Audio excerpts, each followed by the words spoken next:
kunagi ma istusin jõe ääres. 10 aastat istusin jõe ääres. Mõtlesin, et kui üldse ei istuks, siis ei märkaks, et midagi muutub. Aga mis on muutunud selle 10 aasta jooksul, kui ma seal metsas jõe ääres istun? Sellel aastal ma nägin 2 mesilast oma jõe ääres. Mesilasi on vähemaks jäänud. Kui ei istuks 10 aastat jõe ääres, võib-olla ei panekski tähele. Võib-olla ei paneks tähele, kui keegi selle jõe ääre seal metsa sees ära betoneeriks. Käiks ainult korra 10 aasta jooksul, vaataks. Ja siis ei näekski enam mesilasi. Mul on hea meel, et mesilasi siiski veel on. Ja on inimesi, kes mesilaste eest hoolitsevad.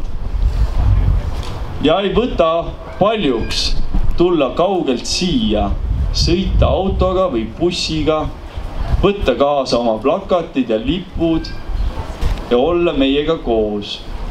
Sest mets ei ole tehtud ainult puust ja rahapakkidest. Metsas elatakse. Nii elavad ka mesilased metsas.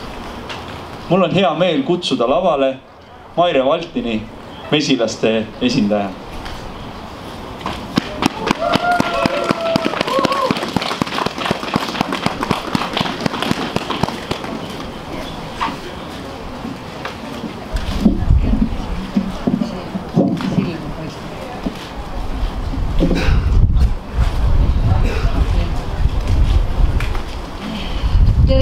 Kõigile.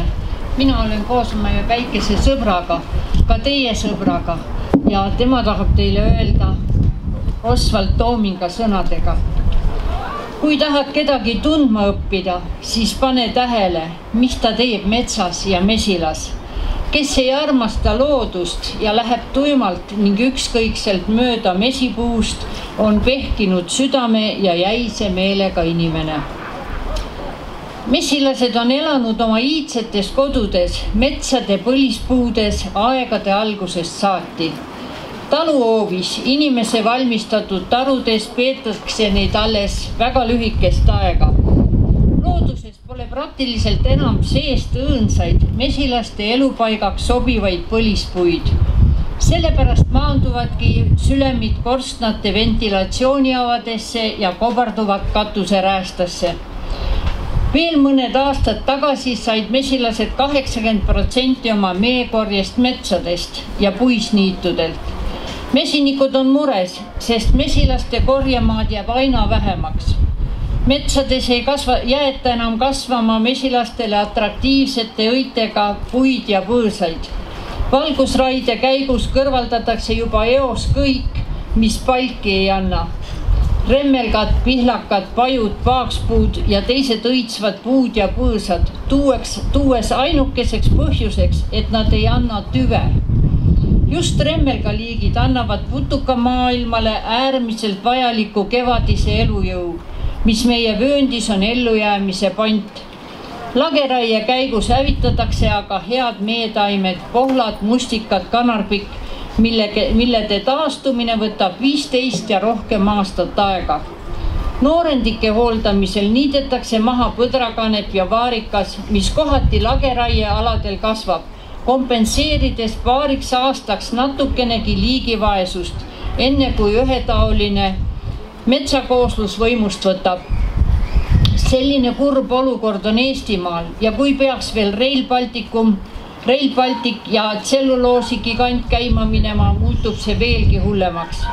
Kõik ei saa ümber arvestada rahaks. Sellisel meetodil majandades saabub varsti aeg, kus meie metsavööndi tavalised puuliigid kuulutatakse haruldasteks. Liigirikkuse teadlik vähendamine on kestnud juba viimased paarkümmend aastat. 2010. aasta oli maailmas liigirikkuse ja loodusliku mitmekesisuse aasta. Tänu metsade mahavõtmisele, metsiku looduse kadumisele on viimaste aastakümnetega hävinud 40% maailma elu ja liigirikkusest. ise me rikume looduse tasakaalu, soodustame oma taime- ja loomariikide ulatuslikku väljasuremist.